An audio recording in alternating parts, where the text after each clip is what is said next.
চলে গেছিলাম সেদিনকার মায়ের সাথে রেনেসেন্স স্কুলে ওমকে আনতে। রেনেসেন্স স্কুলের পরিবেশটা একটা অদ্ভুত রকম সুন্দর। এখানে চারিদিকে এত গাছপালা যে বাচ্চাদের মন এমনিতেই ভালো হয়ে যাবে।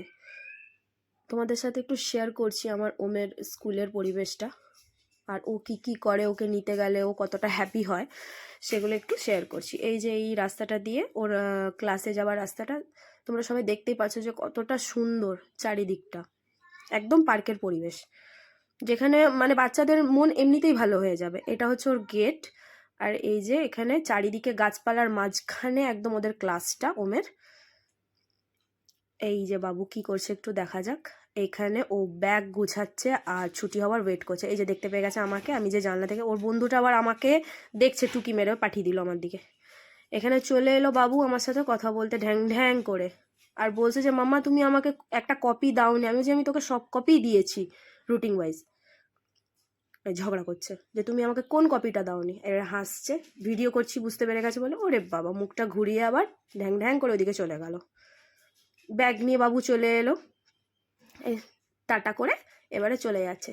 আরে মনে পড়েছে তো, বোতল নিতে ভুলে গেছে, দিয়ে সঙ্গে সঙ্গে চিল্লিয়ে বলতে আবার বোতলটা নিতে ক্লাসের ভিতরে ঢুকে গেল। এই যে বোতল নিয়ে চলে এলো, বলে এই যে আমি নিয়ে এসেছি, কোনো অসুবিধা নেই। নিজের জিনিস ও খুব গুছিয়ে রাখতে ভালোবাসে, ভুলে গেলে আবার দৌড়ে যায়। এই যে দৌড়ে দৌড়ে যাচ্ছে, একদম কোলে করে এখান থেকে ও যায় না।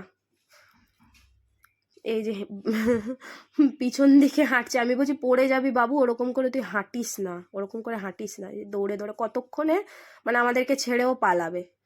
দিয়ে ওখানে একটা সিকিউরিটি দাদার কাছে ও গিয়ে বসে একদম গেটের সামনে, গেট থেকে তবে বেরায় না। এই যে আমার কোলে উঠলো, এবার কোলে উঠে আদর করতে করতে আমাকে স্কুলের গেট থেকে বেরোচ্ছে। এক্সাইটমেন্টের ওর অন্ত নেই, ঘরে যাচ্ছে বলে কথা। এবারে উঠবে টোটোতে। এই যে টোটোতে বসে সবাইকে টাটা করে দাও, টাটা করবে না বলছে, তাই স্মাইল দিচ্ছে। ঘরে যাচ্ছে তাই হ্যাপি।